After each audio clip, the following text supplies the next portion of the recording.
Assalamualaikum warahmatullahi wabarakatuh. Alhamdulillahirabbil alamin. Assalatu wassalamu ala asrofil anbiya'i wal mursalin wa ala alihi wa sahbihi ajma'in, amma ba'du.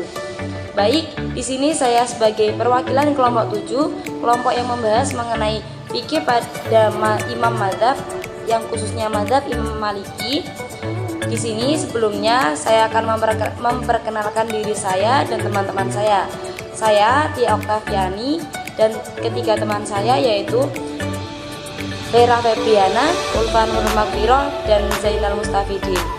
Baik, langsung saja pada materi yang pertama, yaitu latar belakang kehidupan pendidikan Imam Malik bin Anas. Imam Malik memiliki nama lengkap yaitu Malik bin Anas bin Malik bin Abi Amir bin Amr bin Haris bin Waiman bin Fudail bin Amr bin Haris bin Asbahi al-Umariri, Abu Abdillah al-Madani, dan merupakan imam Dar al-Hijrah. Nenek moyang mereka berasal dari Bani Taimi, saudara Thalhah bin Ubaidillah. Imam Malik dilahirkan di kota Madinah dari sepasang suami istri, Anas bin Malik dan Aliyah binti Suraik, bangsa Arab Yaman. Guru dan murid Imam Malik. Imam Malik sering mengunjungi para syekh sehingga Imam Nawawi mencatat bahwa ia berguru pada 900 syekh, 300 tabi'in dan 600 tabi'in. Ia juga berguru kepada syekh-syekh pilihan yang terjaga agamanya dan memenuhi syarat-syarat untuk meriwayatkan hadis yang terpercaya.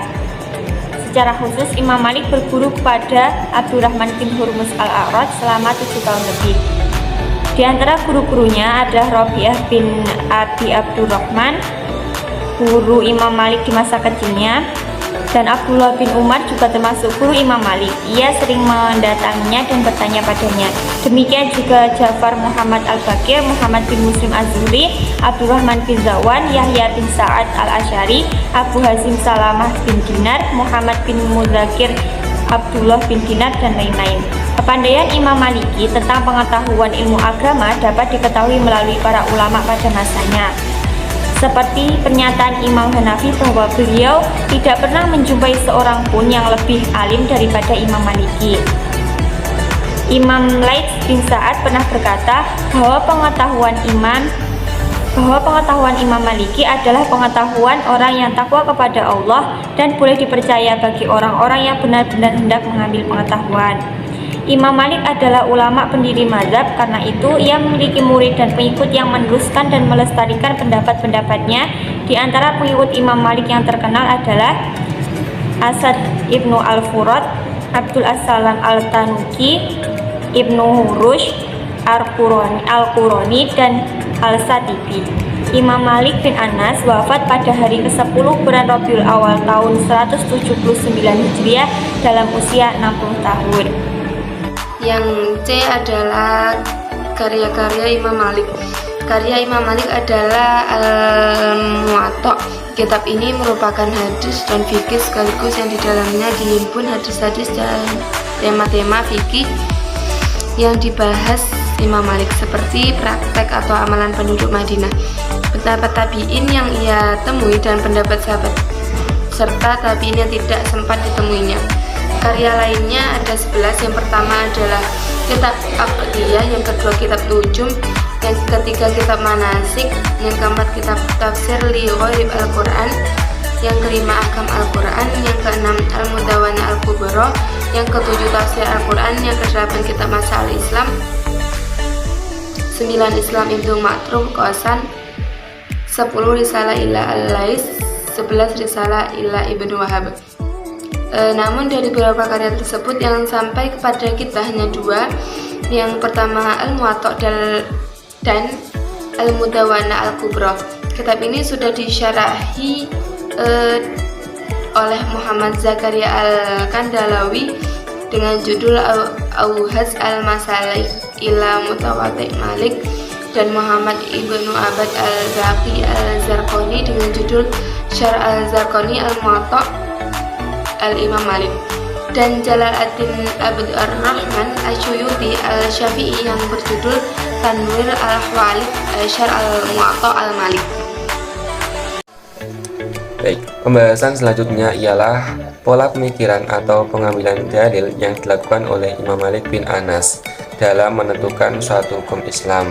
Yang pertama dengan Al-Quran, yang kedua dengan Sunnah Nabawiyah, yang ketiga dengan Ijma' Ahlul Madinah, yang keempat dengan fatwa sahabat, yang kelima dengan khobar ahad dan qiyas, yang keenam dengan istihsan, kemudian maslahah mursalah, yang kedelapan syadud daro'i, istishab, dan juga syara'u man qablana.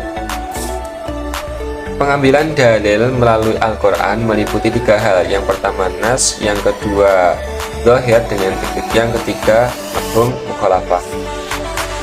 Pengambilan dalil yang kedua yaitu melalui Sunnah Nabawiyah.